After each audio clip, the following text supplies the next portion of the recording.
Hey everyone, I am John Negroni. I'm the film editor for theyoungfolks.com. I'm also the host of the Cinemaholics podcast, and that's the shirt I'm wearing. We have some new merch for cinemaholics.com. Hey, look, if you like the channel, if you like Cinemaholics in general, we currently have the new merch out, including this awesome shirt on our website right now. I'll put a link to it in the show notes, of course, again, at cinemaholics.com.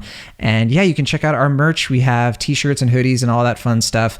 You can actually, I think in most places, get it in time for the holidays. So if you want to get it as a gift, if you want to get it for yourself, if you want to get it for a stranger for some reason, you can do all of those things. I don't know if I recommend it, but you can do it. So yeah, thank you for the support. And some of you I know who've already checked out some of the merch, thanks so much for repping Cinemaholics. Really appreciate it. Nightmare Alley is a new neo-noir film. I guess that's a kind of a redundancy, new neo-noir. It's a neo-noir film by Guillermo del Toro. This is his first film since winning multiple Oscars for The Shape of Water 4 years ago. Best Director, Best Picture, I think Best Score, and a couple other things. He's back now directing a remake of the black and white 1947 film, also of the same name, which itself was based on the incredibly grim and haunting 1946 novel, again of the same name, by William Lindsay Gresham. He co-screenwrote this, I think, with Kim Morgan. And Nightmare Alley, it's a classic American tale about an overly ambitious carny turned mentalist turned criminal. So not much of it gets lost in this seemingly endless translation of adaptations, I like to think. The film begins quite strong with Bradley Cooper as Stan Carlisle, gliding out of a mysterious dark past, like something out of a dream sequence taken literally, as we begin the movie with him exiting a burning house and walking right up to a rural carnival filled with all manner of intriguing entertainers who immediately take him in as one of their own. There's Willem Dafoe as Clem, the group's de facto leader, Toni Collette as Xena, a fortune teller with tarot cards up her sleeve, David Strathairn as Xena's alcoholic husband, who eventually mentors Stan in the art of conning people by getting into their heads. And finally, Rooney Mara as Molly, the windswept beauty Stan has eyes for almost right from the start. One of the things this movie definitely gets right is its ensemble. It's a fantastic ensemble. And as Stan becomes more and more adept at becoming a mentalist, he expands his reach outside the carnival to swindling the rich and well-to-do in the big, purposefully nondescript city, putting him in the crosshairs of the film's expected femme fatale, Dr. Lilith Ritter, a steely psychologist played by Cate Blanchett, who's on to his schemes. It's in this section of Nightmare Alley that the film abruptly switches from being a moody, atmospheric, and at times even light drama about quirky strangers becoming family into more of a psychological thriller where the noir elements really kick into greater effect. This is also when Nightmare Alley descends into its least interesting material, I think, an overly long second act that finds itself guilty of the same sin the film apparently preaches against. Ultimately, Nightmare Alley, in all its mediums and adaptations, has always been about the dangers of indulgence. If there is a deadly sin it seems to prioritize, it's certainly gluttony of the human spirit. Also pride, but gluttony is a big one. And what I mean by that is it's a desire to want so much at the expense of what you already have and could have in the future. The first main problem of the film is also one of its key strengths. It's a bit of a paradox. Bradley Cooper, he delivers a convincing and engrossing performance despite his age and the casting distracting from the thematic arc of the entire picture. He's written as a young and hungry enthusiast ready to see the world and make it his own, but he's Bradley Cooper, and at best looks like a man well past middle age. There's a bit of a disconnect between the writing of the character and the appearance of the character. Now, that doesn't mean Cooper can't do a role like this, but to play the strengths or play to the strengths of his appearance, I think the script should have at least pivoted to a different angle for his character, reflecting on a man whose storied past comes back to haunt him no matter how far he runs. Instead, we have characters barely older than him calling him young buck and treating him like he's barely out of high school, with only the faintest implications that he's lived a life.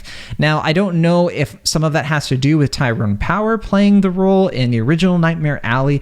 I do think that is one of the best Tyrone Power performances, and I think part of the reason why he might have gotten away with it in that film is because it was in black and white, and he was a little bit more ageless in that film. I'd have to rewatch it to get more of a sense for how young he's treated, because I don't remember it very vividly.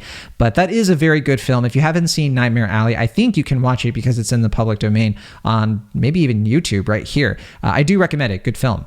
Now, this casting, like I said, it's a jarring narrative choice that I think it cuts the viewer right out of the immersion, which is arguably what most audiences want the most from a Del Toro film. And they do get it from this movie, to be clear.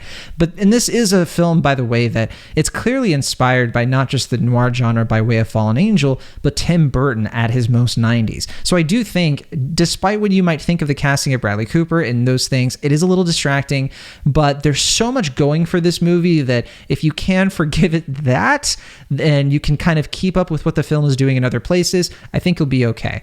The rest of the performances range from fine to good, with Richard Jenkins pulling in a late stage turn that invigorates a somewhat sleepy second half of the film.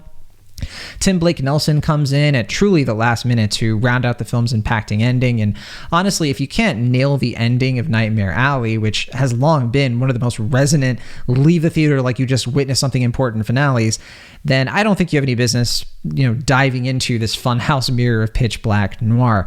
Fortunately, Del Toro knows what he's doing. He takes a sledgehammer to the source material in a good, maybe even better way. It's a great ending. He does it right. This is far from Del Toro's best work. It's far from the best work we've seen from some of these actors. I didn't think Cate Blanchett in this film was all the way great in here. There were times when I wasn't quite understanding what the film wanted to say with Rooney Mara, and there were some actors I wanted to see more of, but I didn't, including Willem Dafoe and Ron Perlman, who I hadn't mentioned. But despite all this, I do think this is one of Del Toro's most expansive and ambitious films in quite some time, particularly when it comes to the world building, the production design, and cinematography. I do think the world building here is just bigger than Shape of Water, even though I would probably prefer Shape of Water overall in all those other departments. That said, it's no small feat to adapt a black and white film, rightfully praised, by the way, for its very crisp cinematography that holds up today, its poetic contrast. It's no small feat to adapt that sort of cinematic style and then put color into it, but with lush color, and doing that without losing the vein of what makes this seedy underworld ring true or false. I think that it looks dark when it's in black and white, and so Del Toro had his work cut out for him to make this world colorful without losing that sense of darkness, maybe even doing something more with it and progressing it. I do think he does that here. I hope Del Toro continues to make massive movies based on lesser known material like this for years to come, because he's great at it and this is a good film. But if the studio system does come knocking for whatever reason, I have to admit, I'd love to see Del Toro do a comic book movie set in the Batman universe. Not necessarily a Batman movie, but just something with characters set in maybe, this is a me thing, but I'd love to see a Batman universe kind of thing, but set in the 30s and 40s. I got a lot of that from this movie. I mentioned Tim Burton earlier, and you get that from even Tim Burton's Dumbo to some extent, and this is much better than Dumbo, I think. For now, I think we're pretty fortunate to have Nightmare Alley at all, an adult movie for adults that isn't ashamed of that fact.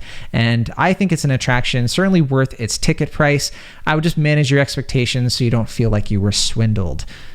As for extra credits, I don't think this one's going to be an Oscar contender, I hate to say. I could see it maybe picking up some awards. I think the Washington, D.C. critics picked it for a few things, but there's nothing in here that really stuck out to me as this being another tour de force for Del Toro when it comes to awards, but I think that's okay. I know he has other projects coming down the line.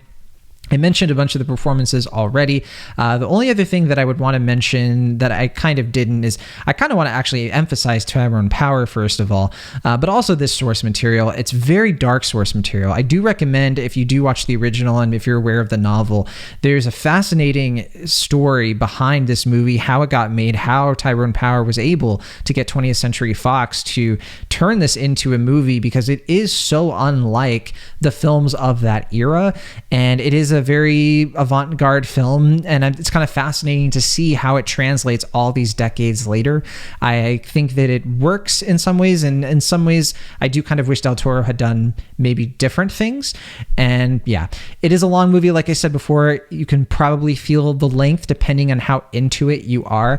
I didn't have the worst time getting through this movie. I think the second act can be a little troublesome, but fortunately the third act really saves it. So again, I think that it's worth your time. You just have to be a little bit mindful of what are the things that you get out of a movie like this. Personally, I think the best thing about it is the thematic arc. It's the whole story of Stan. It's a timeless story about Americans, about indulgence, like I said, about pride and all of these things, but told in a way that doesn't feel preachy, doesn't feel like it's just anti-American dream for the sake of it without saying anything new.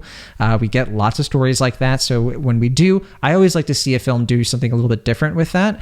And it's kind of funny that a remake of an existing movie does a better job at that than most, I'd say. So that's Nightmare Alley. It's opening in theaters starting December 17th through Searchlight Pictures. I lightly recommend it. I think that if you're a fan of Del Toro, you know who you are. This is one you probably don't want to miss. I do think that this is a movie that really fits the big screen. It has a big scope. The canvas of this film is huge and rewarding if you do see it on the big screen. So I do recommend that, especially if you are a fan of Del Toro for sure. That's it for me on this one, though. I have plenty of other reviews that I want to get to this week. Just saw The Kingsman. Going to be talking about West Side Story soon. Lots coming up, so definitely subscribe if you haven't already. And any other movies that you think I missed or you'd like me to touch on. I know this entire month has been absolutely packed with lots of things coming out, so I don't want to miss anything. Hit me up for sure. Got lots of other things I'd love to cover on this channel. So again, appreciate all the support. Don't forget you can find this shirt and others like it on cinemaholics.com on our merch page in the show notes. And I'll see you all on the next one.